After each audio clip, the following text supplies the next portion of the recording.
What's up, everybody? Welcome to episode 10 of the Overview. I'm ChanManV, and joined today, of course, by my co-host Shayed, and Fishstix is back. What's up, guys? Finally back, man. Oh, I kept. oh, oh, What? wait. Yep, yeah, sorry about that. Keep going. Sorry. Sorry Don't about worry. that. I kept messing up my schedule, but here we are, and it's going to be an awesome episode for reasons that you probably could tell already. Yes, Got yes, Jeff of Kaplan course. on the show. Yes, we want to welcome, of course, our guest. Really special episode. And if you guys know anything about WoW or Overwatch, then you know who this guy is. From Blizzard, Overwatch game director, Mr. Jeff Kaplan. Welcome to the show, Jeff. Hey guys, thanks so much for having me. We're huge fans of the show. We watch it every time, so it's cool to be here. Awesome. Well, guys, we don't have too much time with Jeff, so I want to just jump right into questions. Everybody that sent in questions or sent your suggested questions on Reddit and Twitter, thank you so much for that. But let me start off. So we're going to take turns, just I guess spraying you with questions or peppering you with questions, Jeff. So this should be a good time. All right, I'm going to start off with maps. So we saw recently we had a new map, Route 66, which is a fantastic map. I wanted to see if there was going to be any more new maps or game formats added before launch. Not before launch. So we're at the stage right now where we need to just tune and balance what's in the game. We are currently working on new maps. We're pretty excited about the new maps. And as we said before, we plan to add new maps to the game post-launch, and we're going to do that for free. But the 12 that you see in there right now are the maps that we're going to launch with. There you go. Okay, great. All right. What's the process of coming up with new characters for you guys and their abilities? And is there anything you could share with us as a possible ability or ability concept that we haven't seen in existing characters that might be in the works? The character ideation is probably the funnest part of the project. It's an absolute blast, and we have a great creative group on our team. The team's about 80 people now. So there's a lot of us, and there's a lot of really cool ideas that come to the forefront. And the cool part about ideas for heroes is they can come from a number of different places. So sometimes they come from a purely design place. Like Zenyatta was a good example of that. We have a designer by the name of Scott Mercer who wanted to come up with a healer debuffer who could be in the back lines but not sort of getting in the fray all the time. We knew we had characters like Tracer, and it was going to be hard for Mercy to hang on to Tracer or Genji. So Scott it was pure paper design, came up with the idea for, this guy who could put these healing and debuff orbs out. And later it just kept evolving. He named it Cybermonk was the sort of name of the hero at first. And then Perfect. I'm calling him Cybermonk from now on. Actually, internally, if you see his name anywhere, it always says Cybermonk. But, Arnold Sang, who's our assistant art director, and he draws all the character concepts, and Chris Metzen and Mike Chu, who do all the story stuff, they really, got excited about this idea, and it sort of turned into Zenyatta. But, on the flip side, sometimes the ideas come purely from Arnold. He'll just draw something amazing. Winston was probably the greatest example of that, where we really weren't expecting a talking gorilla from the moon. But, when we saw it, we were like, wow, that's a really cool character concept. How do we put game design and story around that? And then, sort of the third way we can get at hero ideas is through the story itself.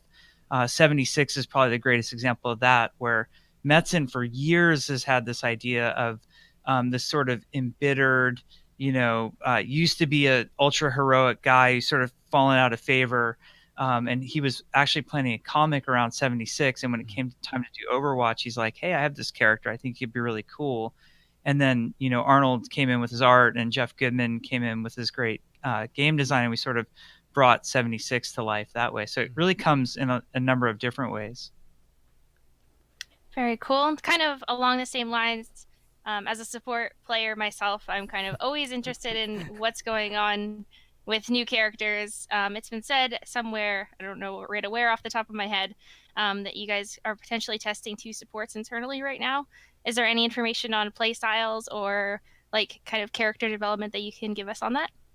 I've heard this rumor of the alleged 2 support characters in development. I will neither confirm nor deny that. We do have heroes in development that we're looking at right now. We know that there are some niches that people want to see filled. I think that there are still some support niches that don't exist yet.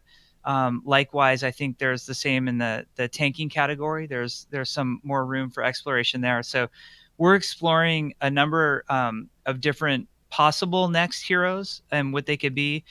Usually what we do internally is we'll get them very rough and very much prototype form. I think people would be appalled if they saw how we played the game internally. Usually we won't go and like build a whole new character model if we're not certain that, you know, it's a hero we're actually going to make yet. So Jeff Gibman, our hero designer, will take one of the other heroes. He might take Bastion or Widowmaker Right. or Reinhardt and just give them a bunch of different abilities and then put different people's weapons on. And everybody just has to kind of use their imagination, like, hey, is this going to be a great hero or not? But we are prototyping, moving into pre-production on some heroes. We're still uncertain on what is that cadence going to be for hero updates post-launch. You know, I don't think we can update as frequently as a MOBA and maintain sort of the balance and integrity of Overwatch. So I don't think you're going to see, you know, weekly or even monthly hero updates. I think they're going to be fewer and more far between. But we'll know as soon as we start doing it. We'll be a lot smarter as soon as we start getting the first couple heroes in there.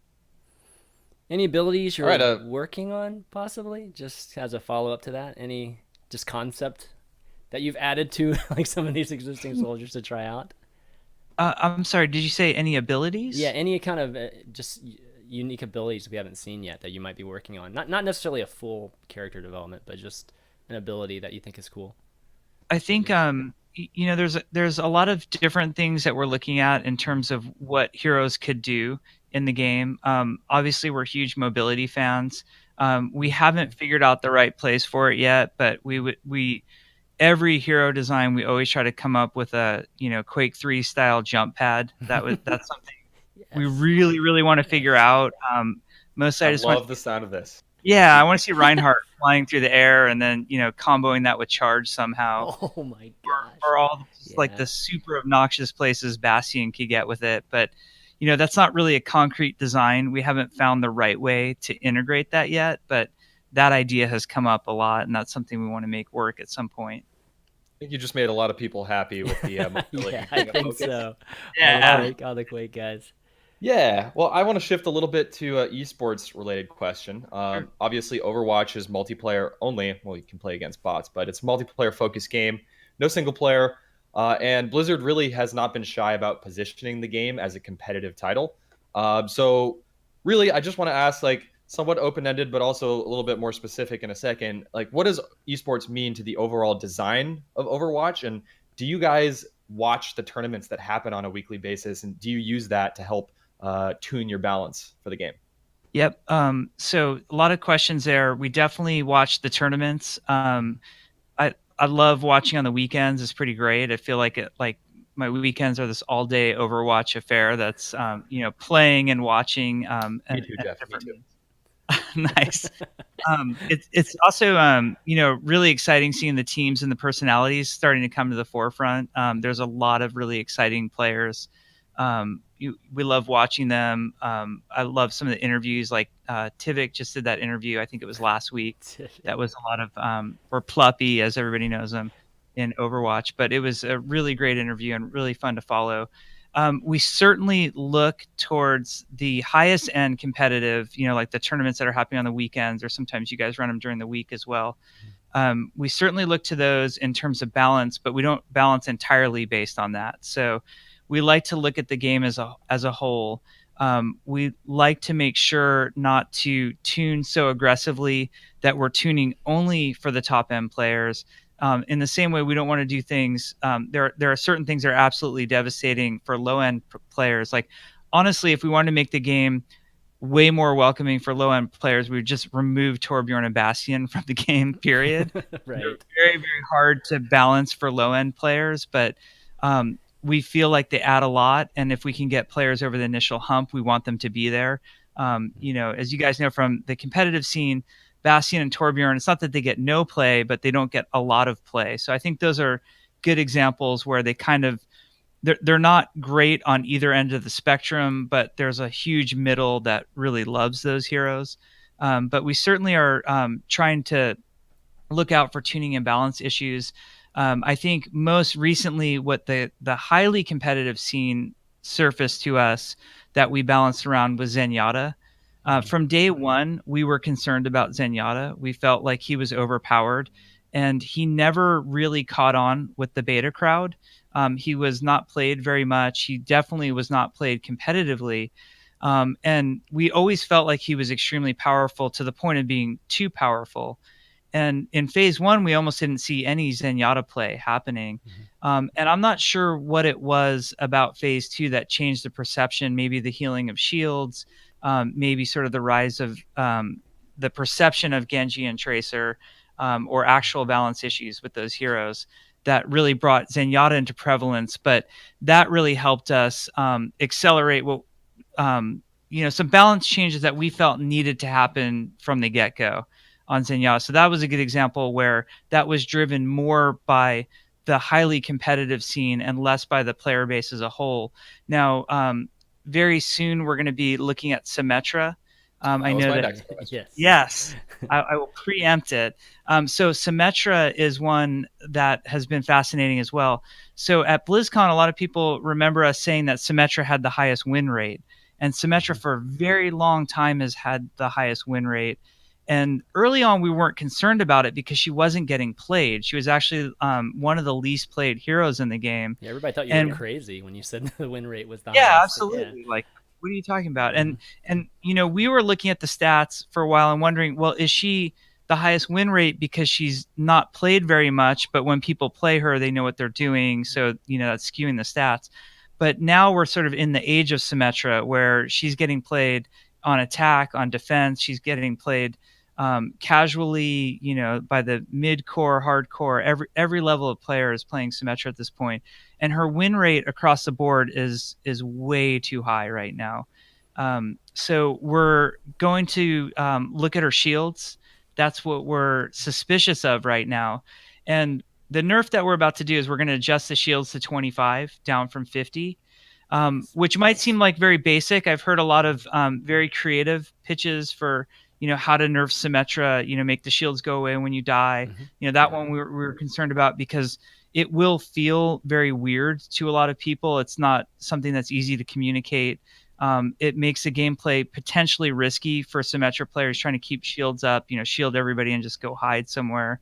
So we just want to do a straight up reduction in the amount that the shields gave and see how that plays out. Because the question we have is it the shields? Is shields really the root of the matter? We suspect it is, and we feel like an adjustment like this will quickly surface whether or not the shields are what's causing that super high win rate. And if it's not, I think we've proven throughout the course of the beta that we will revisit heroes. We're not just going to leave a hero in a bad state or, nerf a hero and walk away and never look back on them, that we will really keep a close eye. We want to keep Symmetra fun and competitive, but not one of those must-have picks or high win rates. Okay. Well, you took my question, so yeah. Lynn, why don't you go? Kind of speaking to, I guess, the strength of Tracer and Symmetra and how that's kind of affected at least high-level play right now and kind of the beta competitive scene.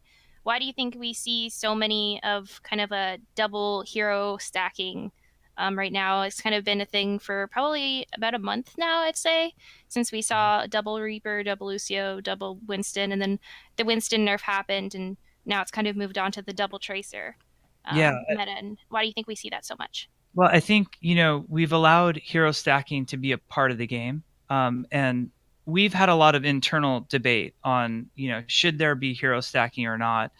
Certainly it would be trivial for us to remove it. It's one of those things you guys already know in custom game, you can already make it so you can't stack heroes. We've been running some brawls lately where, players see that as well.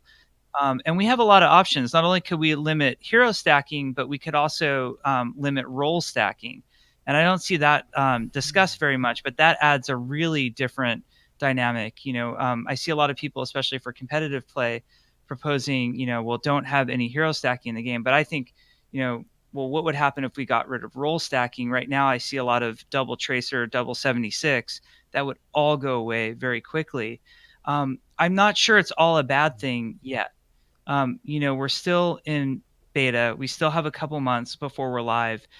We can certainly change our mind on how things work. And the nice part is we can change our mind to do things differently for competitive play versus, quick play. And of course, we have brawls where we can kind of do whatever we want. Those are basically a circus, just to have fun. So I feel like part of what makes Overwatch cool are those moments where you do see hero stacking. If it ever becomes so prevalent that it's the only thing players are doing, I would have concern. But I'm not sure if you guys watched. I think it was 2 weekends ago, and I'm going to forget the teams. I think it was FBI and I want to say Metronome, but it's Metatron or I'm sorry, I'm going to butcher the name.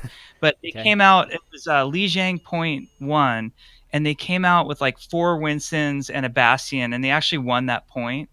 And I thought it was kind of the coolest thing ever because, everybody had this like perceived, here's what the meta has to be, and everybody has to play this exact comp or nothing else is competitive.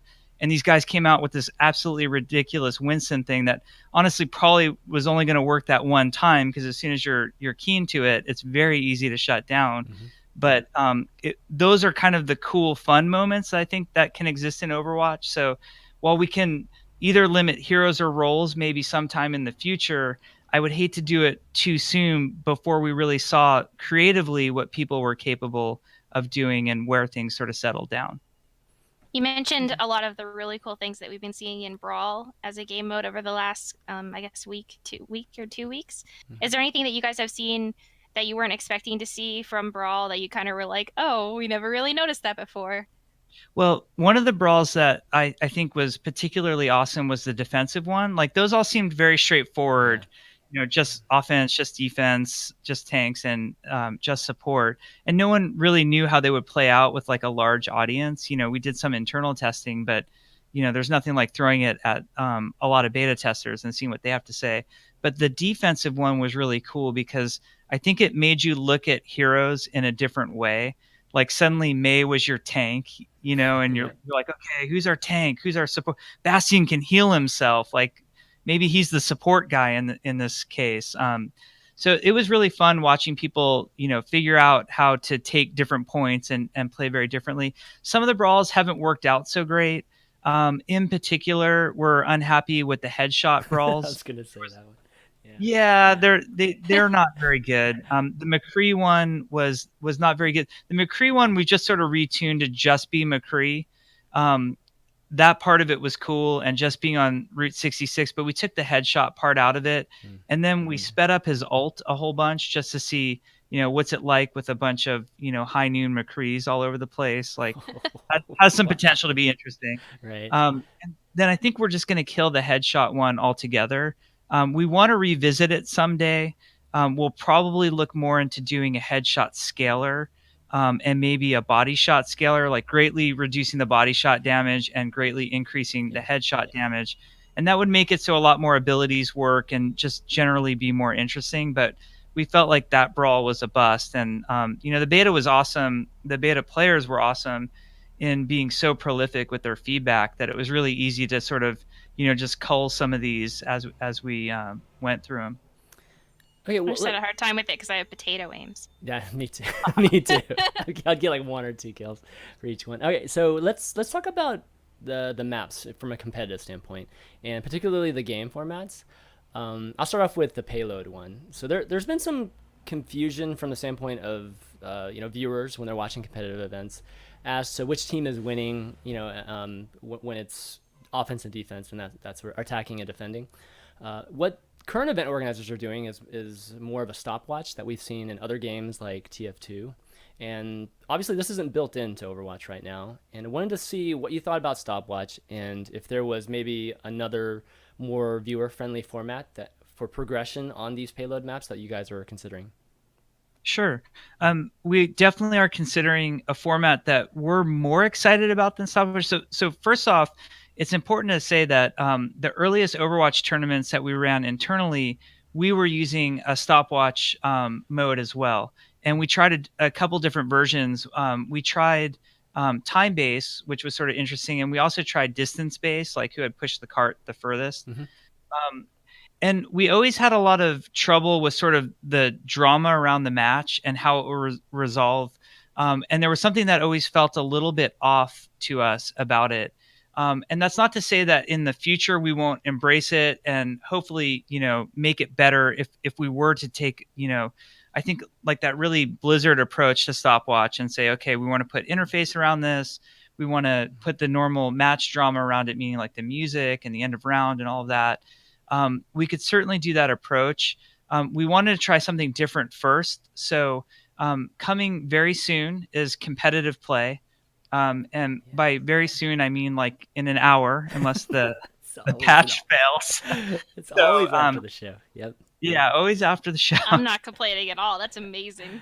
Yeah. So we were going to get the patch out 9 a.m. this morning. We had some issues. It might happen at 3 o'clock today. Maybe somebody's going to kick my chair in a second and tell me, no, it's not happening today, but it should be in the next day or two. We're going to try to get competitive play in, aka ranked, as a lot of people call it. Oh, yeah. And there's a lot to that. One of the things that we want to try, so unlike our normal queue that we have for quick play, like in quick play, we call it a rolling lobby, where it'll just keep playing matches until the matchmaker decides that it's no longer a fair match or enough people leave. But, you could play 6 matches in a row in our quick play lobbies. Whereas with competitive play, you will queue for a single match. And what a single match will be is if it's payload or assault, which are the attack defend maps, you will go 1 round as the attacker and 1 round as the defender. If you win them both, then you win. If you lose them both, obviously you lose. But what we want to try is if one team wins as attack and then the other team wins as attack, it would go to a sudden death overtime.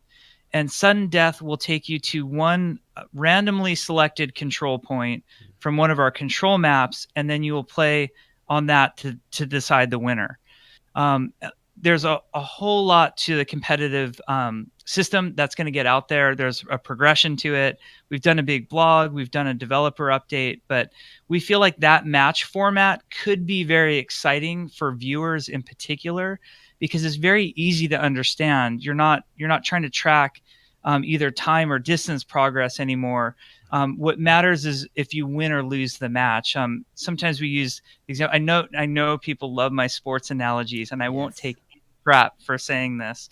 But I'll use the example of the Super Bowl. The Super Bowl is not who can score the first touchdown and then the Super Bowl's over. Some Super Bowls have been amazingly high scoring affairs, while other Super Bowls have been extremely low scoring, and that doesn't make either more or less interesting. They're just played differently, and it meant different players were accomplishing different things. So we really want to see that drama of full matches played to completion. And it's something we want to try, and I hope we've proven to our community and our beta testers that if stuff doesn't work and it's not fun and there's a cooler version out there, we'll try that instead. But we think this has a lot of potential. Very, very interesting. I know myself and a lot of folks come from games that had stopwatch rule set. It certainly is the gold standard today. And I, on a personal level, I am a huge fan of stopwatch mode. Even today, after all the tournaments, I think there's a lot of excitement behind it. But definitely great to hear that Blizzard is coming out with a kind of more standardized rule set for the competitive matches. And I'd love to see a tournament in this, because I know a lot of competitive folks are going to have a gut reaction to this. I certainly did. But definitely we should try it, guys. Just let's try it out. Let's see how it goes in a tournament format. I'd be shocked if the competitive community didn't have a gut reaction to it. Yeah. It's definitely different, but I will say we have seen in recent tournaments a lot of maps have gone up into the last couple of minutes. Maps have been decided in the tournaments this weekend. We saw a lot of maps decided in overtime, or barely not completed in the 10th minute, or barely completed just a couple of minutes before. So it does seem like we're kind of shooting towards that 50-50 balance, which you guys have alluded to many times before. When you talk about map balance, you do talk about the fact that you're trying to balance for a 50-50 win-loss rate. So actually, that's a perfect segue. I wanted to talk a little bit about the 2 capture point maps. To be frank, not a lot of the competitive scene likes the capture point maps right now, and you guys have been really quick to go to the 50-50 win to loss ratio as kind of your justification. Like, we see 50-50 wins and loss on a lot of these maps. They're actually very balanced. So that said, do you think anything needs to be changed or fixed about these capture point maps? I mean, a lot of folks think that a single fight going one way or the other really just changes everything, especially if you win the first fight as attack.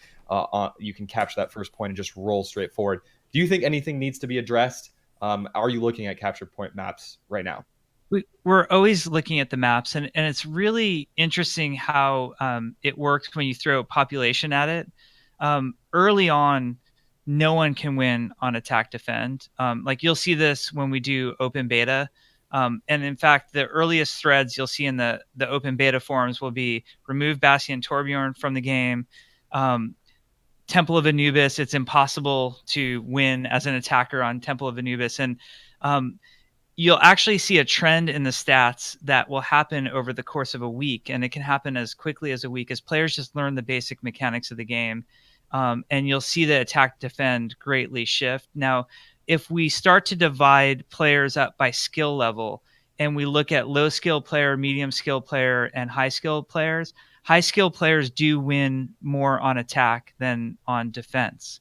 On the attack defend maps that we're talking about, low skill players do lose more on attack versus defense. But everybody sort of averages out more towards 50-50. So lately we've been talking about, are there changes that we can make? And we want to be really careful with this. And we don't have any immediate plans. I don't want to freak anybody out. But we've been talking about maybe some of these maps could work slightly differently based on your skill level. Either, strictly in competitive play, we could do some slight rule tweaks in competitive play, or work with tournament organizers at the professional level, like, hey, we're going to run Temple of Anubis, but here's X, Y, or Z tweak that we might make to the map to make it more viable. Some of it too, like even at the highest competitive levels where I said attackers do win more, it's not by a lot.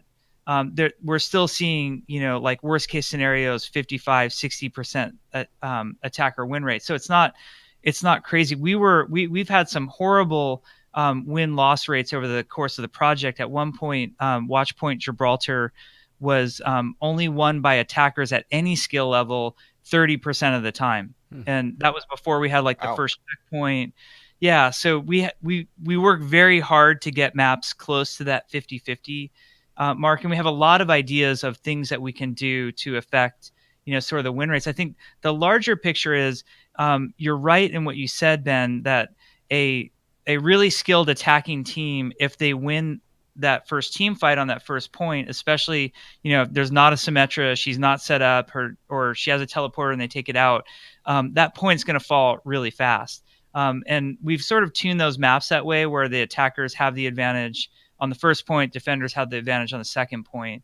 But if it happens too fast, it can feel really short. Sometimes I wonder if you're going into a professional level tournament and you're trying to look at a single attack defend map as being the equivalent of playing like a Dorado or a Hollywood, maybe that's a problem. Maybe instead it should be like, hey, for every one Dorado, we're going to do Temple of Anubis and Volskaya, for example, and see how that plays out. And I think maybe shifting the expectations that, all maps have to be equal, and instead saying, how much time do we want to fill with competitive play, and can we count, wins and losses a little bit separately on some of these? So do you guys see ever retiring maps, like over time? I think we should always consider retiring maps. I think, we're going to have 12 maps for launch, which I think is a really great, healthy number. I think there's enough variety there where you never feel like you're playing on the same map all the time, but also not so many maps where it's impossible to learn, every advantageous spot in the map. Like the first thing anybody plays when they play any or says when they play any FPS is like, oh my God, I don't know the maps, I'm super confused. So we want to make sure the number isn't so large that it's overwhelming and impossible to gain mastery over. Now, a couple of years down the line, as we've added more and more maps to the game, I think we need to start thinking about, pulling maps out. Obviously, we'll be looking at the balance of the maps. We do a lot of surveys also, asking players not only like which maps do they love in terms of gameplay, but even like visually, are they responding to maps? And I think you have to take that all into account. Like, does the community love or hate this map? And if so, should we consider retiring it? But I feel like that's a problem or a question for us more in the 6 month to a year range than it is right now. Right. One of the coolest things for me that's been in a recent patch or update was the introduction of highlights. I've actually really enjoyed that a lot. It kind of makes me think a little bit about, or I guess wonder what your guys' plans are for a replay system of some kind. You can kind of see that how that technology would be kind of similar, the ability to record highlights, the ability to record an entire game. Is this something that's in the pipeline for you guys? Is it something we can expect soon? Would it replace highlights, or would that be kind of two separate things? We love the highlights feature as well. It was something that we thought of almost 2 years ago, and we really architected the game around being able to do highlights. Kill cam was another one of those big features. The play of the game, obviously, and replays was one of those features that was very important to us. If you look at other Blizzard games, there's always been replay support as well. So Overwatch, it's fully our intention to someday support replays. It's a very complicated system, and it's non-trivial for us. The sad irony to it is internally replays work. So when we play the game internally, we can watch an entire match from any point of view. So we're not far off from a technological standpoint, but there are some hurdles in bringing it to scale and to mass that we haven't yet solved. It's a feature that we really believe in, though. I mentioned recently in another interview that I did that not only do we want to do replays someday, but the next evolution past replays, in my opinion, is like a theater mode. I think Black Ops did one of the most amazing theater modes where you could scrub the replay and pick camera position from wherever you want. So those are all things we're very, very interested in. But we sort of have like this step of, small steps to get us to the larger goal. The next thing that we're focused on in terms of highlights and replays is figuring out a way for you to save your highlight. So if you saw a really cool highlight that you liked and you want to save it, like right now, those all go away if you log out of the client in any way, shape, or form. But we want to make it so those actually get saved in some way. And then we have a lot of plans past that. So it's just a bunch of steps for us. But replays, it's not like we're philosophically opposed. It's not that we're far off from the technology. It's just a lot of work to get it to where it could be a player-facing feature in the way that you guys would want it. But I hope we can get to it in the not too distant future. That's exciting. That's great news. Yeah, that's exciting. Well, the movie makers out there are super happy, and the competitive players as well that just want to go back and review their production demos. teams too, or even for a organizers. production, for an event. I think that's really important. Yeah. Okay, so the drama question. I have to ask this question. We recently had a big, just some craziness in the Overwatch community, all surrounding the Tracer pose, which we refer to as Buttgate here on the show. Wanted to get your thoughts on how everything played out, just I guess with the community and just generally, and then would you do anything differently looking back on it, and if so, what would it be? So the Tracer thing was quite interesting. So as a lot of our community has come to realize, I'm in the office a lot, and I'm responding to community threads often on the Overwatch forums. And what I like to do is I like to get into work very early and try to answer as many threads as I can, usually 5 to 10 in the morning. Then I'll hit it again at a couple times throughout the day, and then hit it again at night. And last Monday, I came in and we had already been having an internal discussion about that Tracer pose. So there was a thread discussing some discomfort with the pose. There were some people on our development team who were not comfortable with the pose, and there was an internal debate going on with it. And also, when we made all the hero poses, we made way more than we released in the game. Like only sort of the cream of the crop made it for each hero. But that cream of the crop decision was very subjective. Some people liked others, better or worse. So the tracer debate was already going on internally. We had somebody on the forums who was upset about it. And what had happened was we had a Monday morning discussion, like kind of a go, no go. Are we going to change the tracer pose with one that we liked better? And the decision was, yeah, like this is an easy decision for us. I think when people see the new pose that they'll feel like it's way more tracer. It's still called over the shoulder. So, it's not a dramatically different pose, but I think it speaks more to the character of tracer. But the mistake was really mine. And I felt really bad about that as, one of the few spokespeople for the game. I didn't put a lot of thought and clarity into my comments that I made to the original poster on our forum saying, hey, we're going to remove this pose. I really stood by the statement that I said. I think it's very important that everybody understand that like Overwatch as a game, as a universe, as a part of Blizzard is important to us, that it's very inclusive, that we're not doing drastic things to make people feel uncomfortable or excluded. But I didn't give a lot of reasoning behind, we have a pose we like better anyway. It fits Tracer better anyway. I feel like this, if you look at this as a game that's in beta right now and we're making the beta better, it's like a no-brainer decision to me. But I think I handled myself poorly. I put a lot of undue attention onto the game, onto my team, onto Blizzard. I ruined some poor Reddit moderator's day of just having to close and collapse threads. So I feel like I sort of dropped the ball on that one. I could have handled it better. But I do feel like the game is better and stronger for the decision. And I still really stand not only by the decision itself, but by the comments that I said that led to this whole fiasco.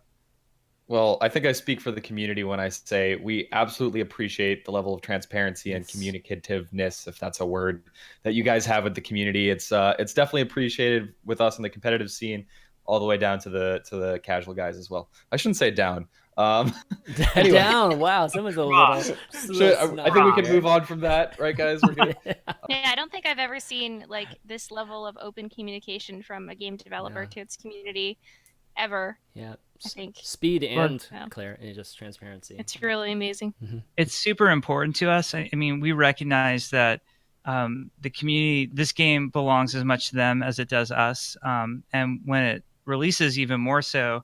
And I think, just trying to make the game better through the community's interactions, like even when the community gets negative and they're lashing out at us, we realize it's because they're passionate and they want the game to be better.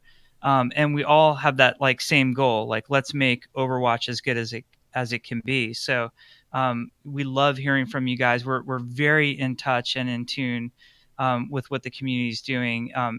Everybody's second monitor has Reddit or Discord or you name it, and is talking to everybody in the community and getting their feedback. And we want to do our best. It means that we're going to put our foot in our mouth every once in a while, or we're going to say dumb things, or we might allude to something we're working on and it suddenly becomes a promise when we only meant it as, hey, that might be cool. So we'll have some mistakes by being this open, but we'd rather have that than the perception that we're not listening or we don't care about this game as much as, the awesome community does. Well, we've Awesome. probably got time for maybe one question, and then maybe you could give us some spoilers on the patch notes coming out soon, or just the patch that's coming out. But Sure. Ben, I think you got this last question. Sure. So you guys have said that you're going to address the spectator mode fully and have plans to dive into it. What are the main issues that you want to address and kind of fix, I guess? And can you share any ideas or concepts about future improvements to spectator mode? Yes. So spectator mode is very near and dear to us. We have in the upcoming patch very soon, hopefully, we have some really cool updates coming to it. So the first is that the spectator HUD overlay is changing in the next patch. What we're going to do there is we're moving, instead of the 12 hexagons that are at the bottom of the screen right now, we're going to move them up to the top. They're going to become rectangular, so they take up less space. Health bars are beneath each of them right now. We show ult generation, so you can see what percentage of ult people are at. We made it more obvious that people were dead, so you get the red X over them. We adjusted the color red to hopefully be more broadcast friendly. We keep trying on that, and we will keep trying to get better broadcastability on the color red. So that's coming. Also, right now, when you spectate from first person in patch 103, you're unable to see the kill messages and the hit indicators and all the stuff that a player would get in first person. You're now going to get all that information when our broadcasters go to first person. You'll get to see exactly what they're seeing. We've also added a clear indication in the lower left where it shows the player's portrait. Now that those 12 hexagons are raised up and no longer in the way and covering up the player's HUD. Nice. We gave you a nameplate on the player's name as well, so it'll say the player's name and it will be team color down there. So Nice. Again, we have a lot more that we want to do with spectate mode. We want to do better camera transitions. We have some ideas for improvements to third person spectating. Like right now, no one really wants to watch third-person spectating because the camera is very uncomfortable in what it does. And we have some ideas to make third-person spectating more viable. We want to do a lot of camera transitions. We have a tracking feature that's in right now that's not getting used very much. And we feel like once we provide better static cameras, that will really enhance that experience. But that's not coming in the patch. That's more future-facing. Also more future facing, and spectating mode is something that's not going to just hit in one patch and then we're done. I think you can expect sort of constant update and evolution to spectate mode. But the other thing we really want to do is get more traditional sports statistician control and display to broadcasters. So, broadcasters have more insight into different stats and have a way for them to surface them. More like a color commentator in professional sports. So awesome. So stats like we see right now in the game, or just additional ones we haven't even seen? I think a little bit of both. Okay. Trying to give them, let them surface what's the cool, interesting stat of the moment. Nice. Because they're going to have more insight than anybody. About a week or so ago on the forums, I think you had posted kind of a question to people wondering about their custom Crosshair, I guess, preferences and like color ranges and stuff like that. So I've heard rumors of that being included soon in an upcoming patch. What are your thoughts on kind of that, I guess, custom crosshair options, higher FOVs, potentially being able to remove gun models? Obviously, that takes up a huge portion of your screen right now, kind of those things. Okay. The gun model, we don't have any plans to remove that, much to the chagrin of many people. We're standing by that one. The FOV, I feel like, is really wide. We had a smaller FOV. We had a lot of feedback that it wasn't big enough. We did a lot of adjustments. I think we're in a good place right now. I completely understand if you came from Quake 3 or TF2, it might seem small to you. If you came from any other game, it seems pretty massive what we have right now. It's a very subjective debate. I know people have an issue with the magical number 103 and how do we come up with that. But it's one that we feel comfortable with. The game is not unplayable. I think there's a lot of hyperbole around it right now. The game's unplayable because of view model and the FOV. And I think the game is super fun and super playable, and it's not really hindering anybody's experience as much as they're claiming. Our assistant game director, Aaron Keller, said this funny statement at one point. He's like, we're making a game, not an app. We don't want to turn off all the textures. And I think if we left some players to their own device, they would literally turn off everything in the game. Definitely. I mean, this is a staple of previous FPS games.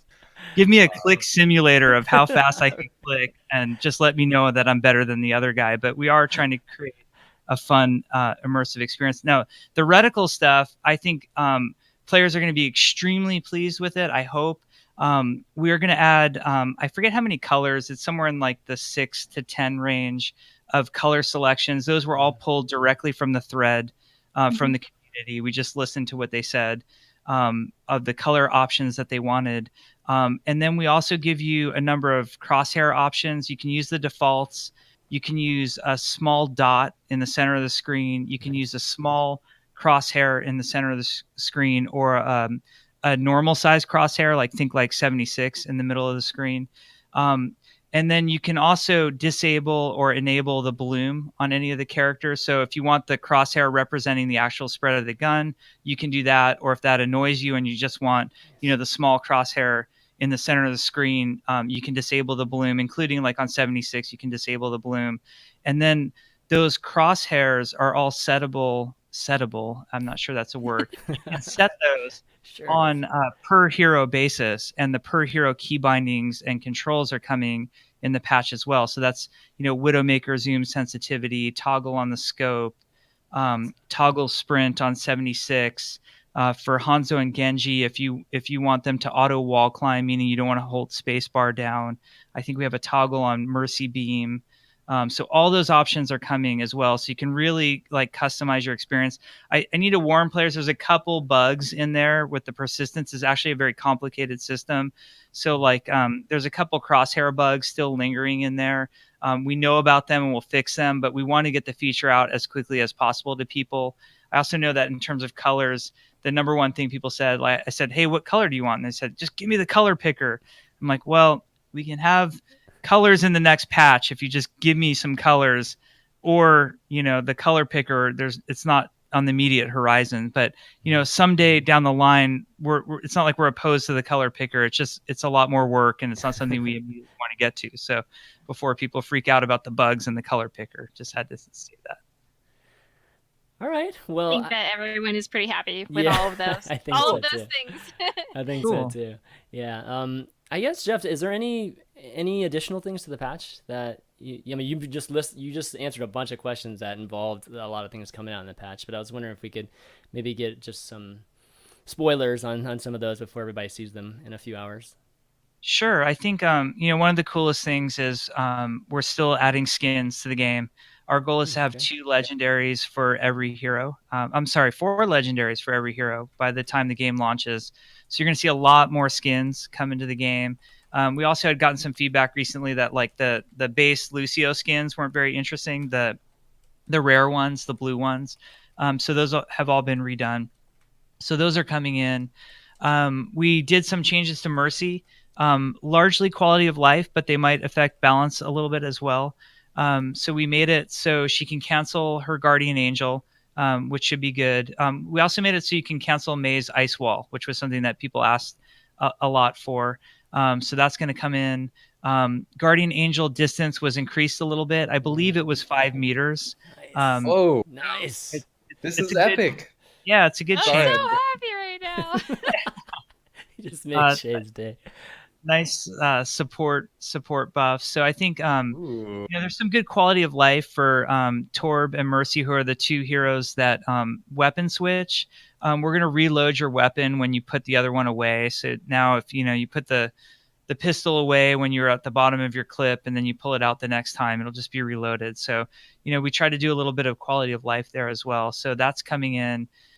Obviously, I think one of the things that a lot of people are going to be excited about is they can start a custom game up and play with 60 hertz servers. I think that should be a lot of fun. Yes. We've refined some of the brawls. I think you'll just see some general improvements across the game. So obviously lots of bug fixes too. That's kind of the mode. We're really getting into like stabilize and bug fix mode. Mm-hmm. And then future development post-launch is kind of where we're at right now. Awesome. Serious question. I feel like it's Christmas right now. Who made Competitive play, there's, like I said, there's a dev update. I screwed up in the dev update. Uh-oh. So I say something about losing tiers. You have to ignore that. I was incorrect because we had debated it multiple times. I know you guys don't know what I'm talking about right now, but I stand correct. You can't actually lose tier. You can only lose division. That means nothing to you right now, but when you watch the dev update and when you read the blog, I think it will make a lot more sense. And we know competitive has issues right now. We know it's not the final shipping version of competitive, but we really need the community's feedback and we really need that beta testing. So I hope people are patient with us with sort of a work in progress version of competitive mode. So, serious question. Did you help Tim and Phil make those Farrah models that we saw in the videos? video I yesterday. I was in the room when they were doing that. And Okay. first of all, I'm so proud of those guys because it's very daunting, like to sit there and I think they talked for 17 minutes. You know, they were unscripted. These are just two guys talking about what they know and love and what they do for a living. And I thought they did so fantastic. And the weirdest part is originally they had this very low like coffee table, and the shot just looked really weird because they looked like giants, you know, over these little paper cups. So somebody made the suggestion to raise the table. And then now, like next time you watch, if you watch Tim and Phil again, like imagine you're the bartender at a bar and they're like sitting there waiting for their drink, and I can't help but to think of it that way. No, that's awesome.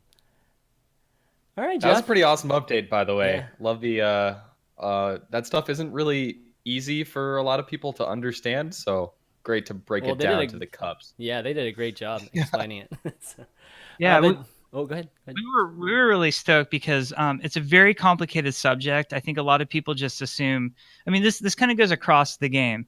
People assume, you know, I loved X, Y, or Z shooter in the past. Why isn't Overwatch exactly like X, Y, or Z shooter? And the truth is, we're in a different time and era. You know, there's a lot different technologically.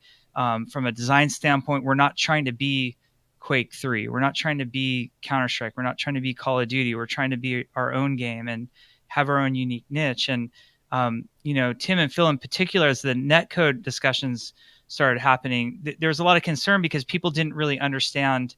There was a demand without an understand of what they were asking for. And there were some amazing posts on Reddit from some individuals. Yeah. I feel terrible. I don't know the gentleman's name, but there were two guys who really understood network engineering and knew what it was all about, and sort of, I think, cleared the air with everybody. And we were so relieved when those posts happened, but we felt like, you know, we owed it to the community to really have the open dialogue with them as well about, you know, where we stood and what we wanted to try in the future. And, you know, this is just the first step. We'll see what everybody thinks when the patch goes live and see how they're feeling about things. Well, I think we've run like way over the initial time that we were allotted. Yeah. But so- one last quick question. last It question. just came into my head. Still. Will the competitive mode, will that have the 60 tick, 60 hertz servers?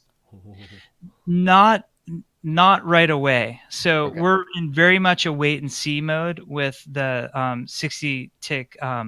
It's really the servers are always at 60 tick. It's the client that we're talking about. The client, Right. Yeah. And we're at wait and see mode with custom game. We want to see, you know, what people's reaction is. Yeah. Is it a dramatic, noticeable difference? And then we're also gathering a lot of statistics and data on our end. You know, what does it look like for us to be running this? So it's really a first step. We have a lot of plans of things that we'd like to do, but I think it's a little bit preemptive at this point to say, you know, is this the way things are going to be in the future for everything? I would definitely not say no, but it's too soon to say yes at this point. Okay. Well, Jeff, yeah, I know you're a busy man, so like, thanks so much for coming on the show. I had a great time getting a chance to. Well, I think we all had a great time getting a chance to ask you a lot of questions, and hopefully the community got a lot of answers too. But any shout outs you want to do before you get going? Shout out to you guys. You know, this is awesome. We watch the show. We watch the show every time, so it's super exciting for us, you know, to be a part of it, and you know, just know that all of Blizzard is really excited to be a part of the community and just be a part of the discussion with you guys. So thanks we realize how much support, you know, not only are you guys putting behind it, but everybody who's organizing tournaments, making fan sites, participating in the discussion, whether it be on Reddit or some other forum. We just really appreciate it. It's pretty awesome. We're not even launched yet. And to have so many people be a part of the family is pretty fantastic. So thanks everybody out there. Jeff, I would just say that we would do it regardless, but to hear that from That's you, right. it really is vindication for a lot of the folks that have been pouring a lot of time and effort into scrimming, running tournaments, running these fan sites, you know, helping out the competitive side. So we thank you for coming on the show, and the fact that you watch these events just means a lot to us. So. Yeah, they're fantastic. Well, thanks guys. All right, guys. Well, we're going to continue on. We've got a few other topics to talk about once Jeff peaches out here. So we're going to take a quick break, and then we'll be right back.